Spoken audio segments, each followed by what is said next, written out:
सियावर रामचंद्र की जय। अभी आपको गोस्वामी तुलसीदास जी का एक सुंदर दोहा का भाव बताता हूँ, सुनिए। तुलसीदास जी कहते हैं कि श्री राम जी की भक्तों को श्री राम जी से भी अधिक समझो। राज राजेश्वर राम जी स्वयं ऋणी हो गए और उनके भक्त श्री हनुमान जी साहूकार बन गए। श्री राम जी ने यहाँ तक हनुमान जी को कहा कि हे हनुमान, मैं तुम्हारे ऋण कभी चुका ही नहीं सकता, तुम्हारे उपकार का बदला प्रत्युपकार मैं नहीं कर सकता, इसलिए मैं तुम्हारे ऋणिया बन गई। श्री राम जी सवरी के नवदा भक्ति प्रसंग में कहते हैं, सवरी मेरे भक्तों को मुझसे अधिक मानो, इनको अधिक सम्मान दो, क्योंकि ये जगत को मोहिमय देखता है। अर्थात सिया राममय सब जग जानी, करऊं प्रणाम जोरी जुग पानी। ईश्वर सर्वभूतानां हृदय से अदूर न तिष्ठति, ऐसा ही देखते हैं सिया राममय। इसीलिए ये भक्त मुझसे अधिक है कि ये मेरा अधिक मानना, ये मेरा सप्तम भक्ति है। तो ये कहते हैं,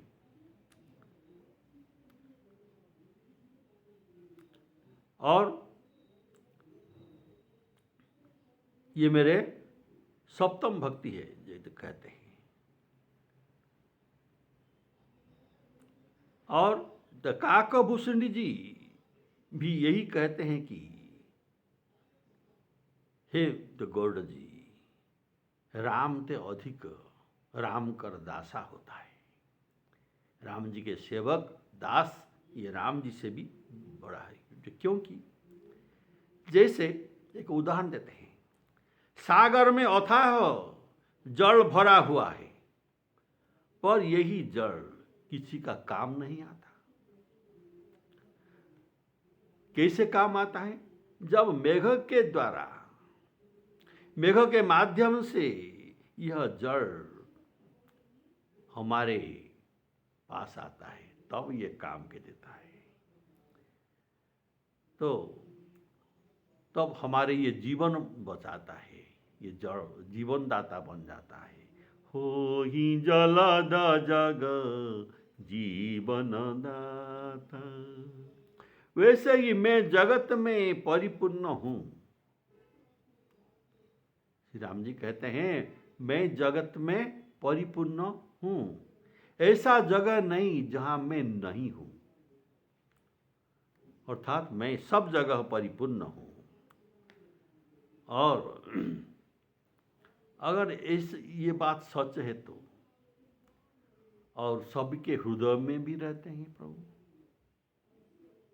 फिर भी हम क्यों दुखी और दीन बन जाते हैं? हमारे हृदय में प्रभु श्री भगवान है, तो हम क्यों दुखी दीन होते हैं?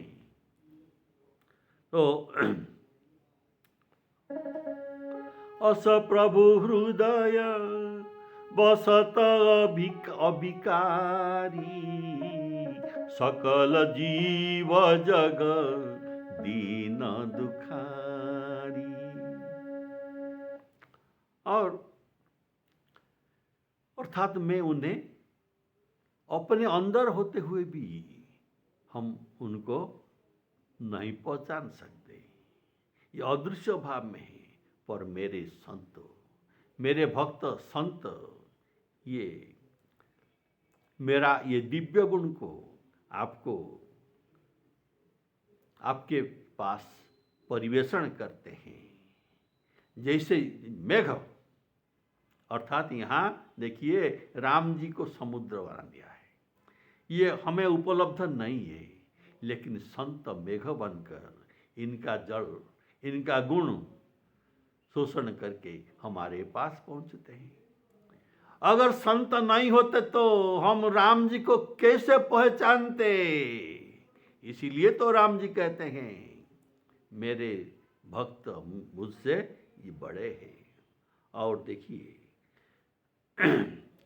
चंदन वृक्ष कितना दूर है, इनका सुवासता, इनका सुगंध हमारे नाक में पहुंच नहीं सकता, लेकिन पवन माध्यम से हम उसे ग्रहण कर सकते हैं। ऐसे राम जी है चंदन वृक्ष और पवन है माध्यम जो है संत। तो वैसे ही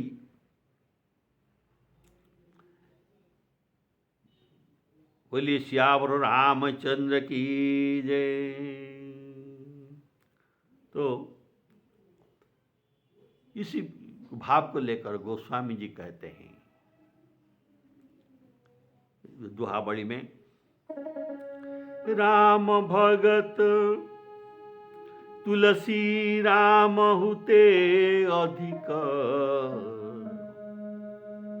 तुलसी राम हुते अधिक। कौन अधिक है? राम भगत जिय जानी, राम भगत जिय जानी, रिनिया राजा राम भे, रिनिया राजा राम भे, धनिक भये हनुमान, धनिक भये हनुमान। तो इस प्रसंग का भाव है कि राम ते अधिक राम कर दासा, जो गोस्वामी जी कहते हैं। सीताराम अर्पणमस्तु।